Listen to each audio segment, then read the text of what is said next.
ഞങ്ങള് ഒരു dark theme വേണമെന്ന് ഉദ്ദേശിച്ചിട്ടുണ്ടായിരുന്നു. മാരേജ് ഓൾറെഡി ഇവള് സാരിയും ഞാനൊരു ബ്രൗൺ കളർ അപ്പൊ അതിന്ന് ഒരു ചേഞ്ച് വേണ്ടെന്ന് നോക്കിയിട്ട് നമ്മൾ പറ്റില്ല. മധുരം വെപ്പിനാണെന്നുണ്ടെങ്കിൽ ജുബയാണ്.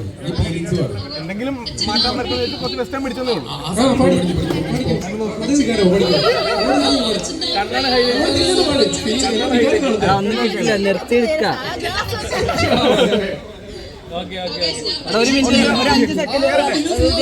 സഹോദരന്മാരെ അവരെ ഇങ്ങോട്ട് കടത്തി വിടും.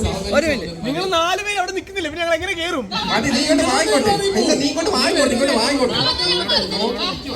നോക്കിയിരിക്കും. അടുത്തോട്ട് വാ. Sijo Lino, please come to the stage. ഒരു കയ്യടികളോട് നമുക്ക് സ്വാഗതം ചെയ്യാം നമ്മുടെ പ്രിയങ്കരിയായ ലിനു, പ്രിയങ്കരനായ സിജോ. ഇവരുടെ അവസാനത്തെ ബാച്ചിലേഴ്സ് പാർട്ടി. ആൻഡ് ആദ്യത്തെ അവസാനത്തെ നീ ഒരു പാട്ട്